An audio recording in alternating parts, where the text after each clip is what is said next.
ముందు భాగంలో త్రిశంకు మహారాజుని స్వశరీరంతో సహా స్వర్గానికి పంపడం కోసం విశ్వామిత్రుడు ఒక యజ్ఞం చేశాడు. కాని దేవతలు అతడిని స్వర్గంలో అడుగుపెట్టకుండా అడ్డుకున్నారు. దాంతో కోపించిన విశ్వామిత్రుడు అంతరిక్షంలో ఒక సరికొత్త స్వర్గాన్ని సృష్టించి త్రిశంకుకి అందులో స్థానం కల్పించాడు. మరొక పక్క అంబరీషుడు అనే రాజు మధ్యలో ఆగిపోయిన తన యాగాన్ని పూర్తి చేయడం కోసం రుచిక మహర్షి పుత్రుడైన సునసేపుడు అనే బాలుడిని ఆయన వద్ద నుంచి కొనుగోలు చేశాడు. అయితే సునసేపుడు తన కష్టాన్ని విశ్వామిత్రునితో చెప్పుకొని బాధపడగా ఆ పసిబాలుని అమాయకపు మాటలు విన్న విశ్వామిత్రునికి ఎంతో జాలి కలిగింది.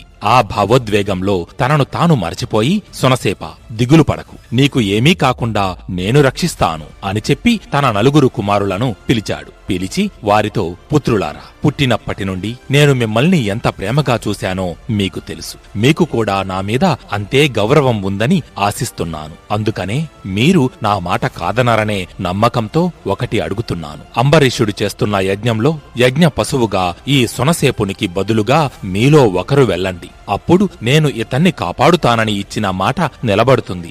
మీరు ఇప్పటి వరకు ఎన్నో పుణ్యకార్యాలు చేశారు. ఇది కూడా ఒక పుణ్యకార్యమే. మీరు సునసేపునికి బదులుగా వెళ్లడం ద్వారా మీ వల్ల ఒక ప్రాణం నిలబడుతుంది. అలాగే అంబరీషుడు చేస్తున్న యాగం కూడా నిర్విఘ్నంగా సాగుతుంది. దీనికి దేవతలు ఎంతగానో సంతోషిస్తారు. ఒక తండ్రి ఏ సాఫల్యం ఆశించి పుత్రులను కంటాడో అది నెరవేర్చవలసిన సమయం వచ్చింది. మీ తండ్రి ఇచ్చిన మాటను నిలబెట్టి పితృరుణం తీర్చుకోండి అని అన్నాడు. విశ్వామిత్రుని మాటలు విన్న ఆయన పుత్రులు, తండ్రి, మీరు సునసేపుణ్ణి రక్షించడం కోసం అతడికి బదులుగా మమ్మల్ని యజ్ఞపశువుగా వెళ్లమంటున్నారు.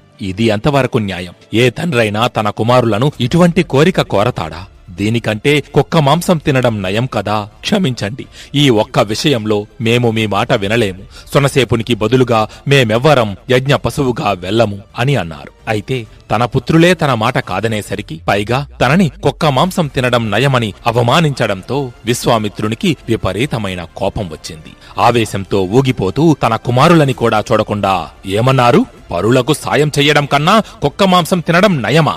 అయితే ఆ కుక్క మాంసమే తింటూ జీవించండి. మీరు భూమి మీద ముష్టిక జాతిలో పుట్టి 1000 సంవత్సరాలు కుక్క మాంసం తింటూ జీవించెదరుగాక అంటూ శపించాడు. ఇదంతా చూసిన సునసేపునికి అంతులేని బాధ కలిగింది. తనకు సాయం చేస్తాడని విశ్వామిత్రుని దగ్గరకు వస్తే ఇప్పుడు తన వల్ల అకారణంగా ఆయన పుత్రులకు శాపం లభించింది. అది చూసి తట్టుకోలేక సునసేపుని కండ్లలో నీళ్లు తిరిగాయి. అప్పుడు విశ్వామిత్రుడు అతన్ని ఓదారిస్తూ, సునసేప, బాధపడకు. వారికి శాపం తగిలింది నీ మూలంగా కాదు, వారు చేసుకున్న పూర్వజన్మ కర్మ ఫలితంగా. కాబట్టి ఇందులో నీ తప్పేమీ లేదు. నిన్ను రక్షిస్తానని నేను నీకు మాట ఇచ్చాను. ఏది ఏమైనా అది నిలబెట్టుకొని తీరుతాను అని చెప్పి ఆ బాలకుని చేతికి ఒక రక్ష కట్టాడు. ఆ తరువాత అతని వైపు చూస్తూ, కుమారా, యజ్ఞం జరిగేటప్పుడు నిన్ను బలి ఇచ్చే సమయంలో నీ మెడలో ఎర్రని పుష్పమాలలు వేసి నిన్ను ఉపస్తంభానికి కడతారు. అప్పుడు నువ్వు నేను చెప్పే మంత్రాలతో అగ్నిదేవుణ్ణి స్తుతించు.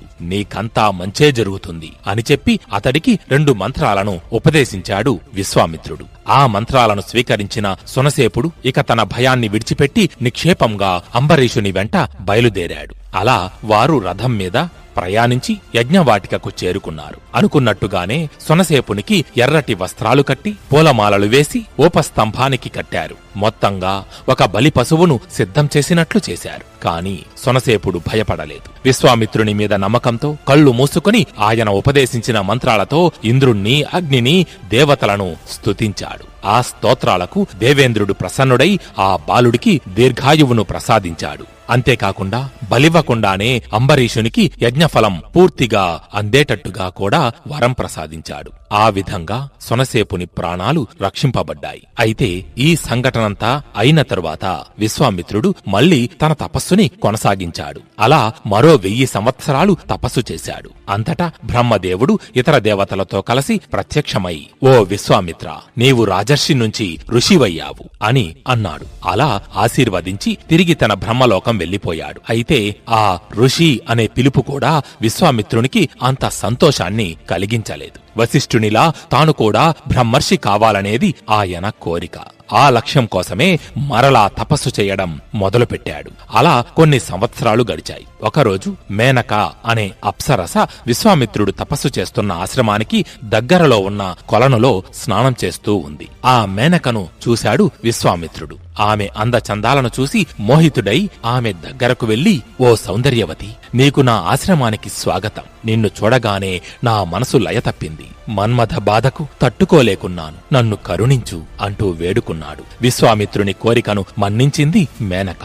ఆయన ఆశ్రమంలోనే ఉండిపోయింది. 10 సంవత్సరాలు ఇద్దరూ సుఖంగా గడిపారు. అప్పుడు జ్ఞానోదయమైంది విశ్వామిత్రునికి. తన ప్రవర్తనకు తానే సిగ్గుపడ్డాడు. తన తపస్సుని భగ్నం చెయ్యడానికి దేవతలేమైనా మేనకను తన వద్దకు పంపారా అని కూడా అనుమానపడ్డాడు. ఆ అనుమానంతోనే మేనక వంక చూశాడు. మేనక భయంతో వణికిపోయింది. కాని విశ్వామిత్రుడు ఆమె మీద కోపగించుకోలేదు.